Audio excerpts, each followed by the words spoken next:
Hi friends, welcome back to information Telugu channel. మన ఒక subscriber ఈ విధంగా అడుగుతున్నారు, బ్రదర్ నేను 2 కంపెనీస్లో డ్యూటీ చేశాను. ఫస్ట్ కంపెనీలో 2 ఇయర్స్ డ్యూటీ చేశాను. దాని తర్వాత సెకండ్ కంపెనీలో నేను 1 మంత్ మాత్రమే డ్యూటీ చేశాను.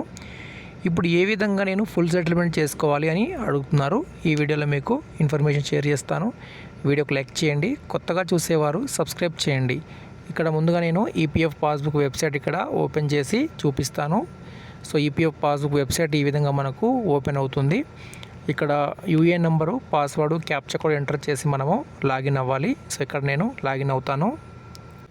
ఓకే ఫ్రెండ్స్, ఇప్పుడు పిఎఫ్ పాస్బుక్ వెబ్సైట్లో లాగిన్ అయి ఉన్నాం. లాగిన్ అయిన తర్వాత ఇలా మనకు ఓపెన్ అవుతుంది. సో ఇక్కడ మనకు టోటల్ పిఎఫ్ బ్యాలెన్స్ ఎంత ఉంది ఇక్కడ మనకు కనిపిస్తుంది. ఎంప్లాయీ షేర్ ఎంత ఉంది, ఎంప్లాయర్ షేర్ ఎంత ఉంది, టోటల్ బ్యాలెన్స్ ఎంత ఉంది ఇక్కడ మనం చూస్తున్నాము టోటల్ బ్యాలెన్స్. సో ఇప్పుడు వీరు ఏం చేశారు, 2 కంపెనీస్లో డ్యూటీ చేశారు. ఫస్ట్ కంపెనీలో 2.5 ఇయర్స్గా అంటే 2 ఇయర్స్ కంటే ఎక్కువగా డ్యూటీ చేశారు. దాని తర్వాత సెకండ్ కంపెనీలో మాత్రం ఓన్లీ 1 మంత్ మాత్రమే డ్యూటీ చేయడం జరిగింది. అది మనకు ఎలా తెలుస్తుంది అంటే ఇప్పుడు నేను ఇక్కడ సర్వీస్ హిస్టరీ ఓపెన్ చేసి చూపిస్తాను మీకు. ఓకే ఫ్రెండ్స్, ఇప్పుడు ఇక్కడ మనము సర్వీస్ హిస్టరీ ఓపెన్ చేసాము. దాని తర్వాత ఇక్కడ మనకు సర్వీస్ హిస్టరీ ఓపెన్ అవుతుంది. సో ఇదైతే ఫస్ట్ కంపెనీకి సంబంధించినటువంటి సర్వీస్ హిస్టరీ. దాని తర్వాత ఇది సెకండ్ కంపెనీకి సంబంధించినటువంటి సర్వీస్ హిస్టరీ. సో ఇక్కడ మీరు చూసారంటే ఫస్ట్ కంపెనీలో వీరు 2 ఇయర్స్ 4 మంత్స్ డ్యూటీ అనేది చేయడం జరిగింది. దాని తర్వాత ఇక్కడ చేసిన తర్వాత వేరే కంపెనీలో జాయిన్ అవ్వడం జరిగింది.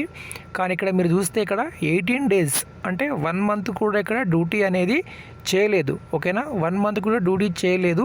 మరి ఇప్పుడు నేను ఫుల్ సెటిల్మెంట్ ఏ విధంగా అప్లై చేయాలి అని అడుగుతున్నారు. ఇలా 1 మంత్ కూడా మీరు పిఎఫ్ అంటే 1 మంత్ కూడా డ్యూటీ చేయకుండా ఎగ్జిట్ అయిపోయినారు కదా.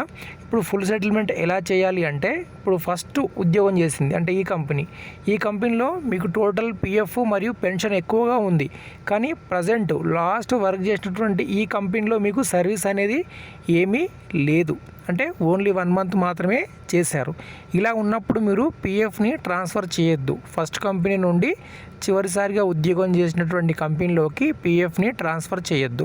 ట్రాన్స్ఫర్ చేస్తే ఏమవుతుందంటే పిఎఫ్ ట్రాన్స్ఫర్ అవుతుంది, పెన్షన్ కూడా ట్రాన్స్ఫర్ అవుతుంది. కానీ ఎప్పుడైతే మీరు పిఎఫ్ అప్లై చేస్తారో పిఎఫ్ అమౌంట్ మీకు ఎంత ఉందో అంత అమౌంట్ వస్తుంది, కానీ పెన్షన్ అమౌంట్ చాలా తక్కువ వస్తుంది, చాలా అంటే చాలా.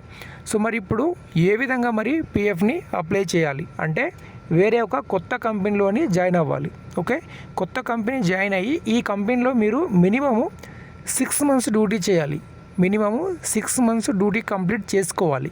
చేసుకున్న తర్వాత ఏదైతే ఈ 2 ఇయర్స్ చేసిన కంపెనీ ఉంది కదా, ఈ కంపెనీ అమౌంట్ దీంట్లోకి ట్రాన్స్ఫర్ చేయాలి. ఈ అమౌంట్ని మర్చిపోవాలి. ఏ అమౌంట్, మధ్యలో 1 మంత్ మాత్రమే చేసినారు కదా, ఈ 1 మంత్ చేసినటువంటి సర్వీస్ ఇక్కడితో ఆగిపోతుంది. ఈ 2 ఇయర్స్ సర్వీసు లేటెస్ట్ వర్క్ చేసే కంపెనీలోకి యాడ్ అవుతుంది. యాడ్ అయిన తర్వాత ఎప్పుడైతే 6 మంత్స్ మీరు మినిమం చేయాలి, ఏ కంపెనీలో అయినా 6 మంత్స్ చేసిన తర్వాత ఎగ్జిట్ అవుతారు కదా, అప్పుడు డేట్ ఆఫ్ ఎగ్జిట్ అప్డేట్ అయితే ఫామ్ 19 ఫామ్ 10C అప్లై చేస్తే టోటల్ పిఎఫ్ టోటల్ పెన్షను 2 కూడా మీకు పూర్తి డబ్బులు వస్తాయి. ఇది కరెక్ట్ ప్రాసెస్. ఓకే ఫ్రెండ్స్, వీడియోకి లైక్ చేయండి, కొత్తగా చూసేవారు సబ్స్క్రైబ్ చేయండి. Thank you.